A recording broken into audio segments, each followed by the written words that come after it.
પાછો ફરી વિડીયો બનાવ્યો. તમને એવું લાગશે કે અમને તો રોટલો બન્યો કે નહીં, કે આવડ્યો કે નહીં, કે શું થયું. તો જુઓ, આ રોટલો બની ગયો છે.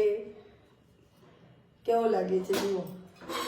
હવે એને છે ને હું રોટલીની જેમ ગેસ ઉપર જ ખોલાવી દઈશ. સરસ થાય. તમને લાગે નહીં કે આ તવીમાં બનાવે છે, ગેસ ઉપર બનાવે છે. ફૂલીને સરસ થઈ જાય. હું તો આ રીતે જ બનાવું છું. સારો બી લાગે છે ખાવામાં. જુઓ કેવો બને તમે કહો. ગરમ ગરમ રોટલો, દૂધ, માખણ, ગોળ, ઘી બને ને સારો. જુઓ તવી જુઓ, આ માટીની તવીમાં બનાવી એવો લાગે છે ને. છે ને? હા. હવે નથી આવડતા હાથેથી તો કંઈક તો જુગાડ લગાડવો પડશે. બોલો, આ જુગાડ લગાડ્યો ને બનાવી દીધો. હવે બીજો બનાવ્યો. બનાવીએ ને સારું બને તો સારું. લગભગ તો બને જ છે. આજે પહેલી વાર પાટલીમાં ચોંટી ગયો એટલે એવું ના સમજતા કે બેનને આવું થતું છે. કોઈ કોઈ વાર થઈ જાય એવું. હજી તો બધો વાસણનો ઢગલો પડે છે ને ડિશ વોશરમાં મૂકવાનો છે.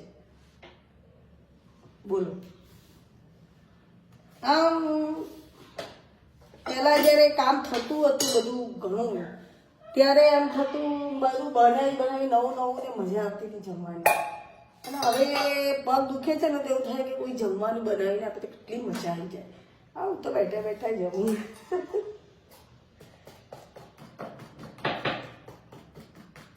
ઘણા મને શું કહે છે કે એવું લાગતું હોય ને તો તમે બહુ લાવી દો, પરણાવી દો તમારા બાબાને. મેં કીધું ઓહો, વહુ મને જમવાનું બનાવીને આપશે એમ? ભૂલી જાઓ વાત બધી, એ ગઈ. અત્યારે કોઈ ના બનાવી આપે, આપણે જાતે જ બનાવવું પડે અથવા રસોઈવાળી રાખવી પડે. બાકી કોઈ એવું મળે નહીં. અત્યારે લગભગ બધી છોકરીઓ જોબ કરતી હોય, સારું ભણી હોય. મારા સનનું પણ સારું એજ્યુકેશન છે તો અમે શોધીએ જ છીએ, પણ હવે એના લાયક પાત્ર મળે ત્યારે વાત. પણ હવે એવી આશા તો ના જ રખાય કે આપણી વહુ આવશે ને આપણી સેવા કરશે ને એ બનાવશે ને આપણે જમીશું ને. નો, ધીસ ઇઝ ઇમ્પોસિબલ. સાચું કહું છું ને? તમે કહેજો, તમને શું લાગે છે કે હું કહું છું ખોટું છે કે સાચું? હવે મારે છે ને એ લોકોને ના જમાડવું પડે ને તો એ બહુ છે. મને ના જમાડે તો ચાલશે. એ ભગવાન,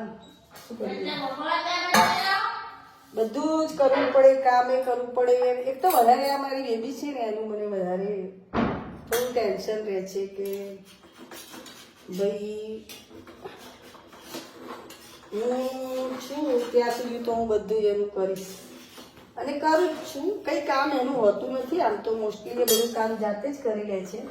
કંઈ કામ નથી કરવાનું એનું હતું. બસ જમવા પણ એ જાતે જ જમી લે. ખાલી જમવાનું એને આપવું પડે બનાવીને. બનાવી ના શકે. કઈ આ બાજુ હોય? હા, જમવાનું તો આપવું પડે એને. પછી જમી લે, પછી બધું મૂકી દે, પછી એટલામાં બધું પોતું મારી દે, સાફ કરી દે, બધું કરે. પણ ટેન્શન તો રહે છે કે અત્યારે મા બાપને ત્યાં સારી છોકરીઓ હોય, કમાતી હોય તો પણ ભાઈ ભાભીને બોજ લાગતી હોય છે. તો પછી આ બેબી તો પછી મારી લાગે જ નહીં.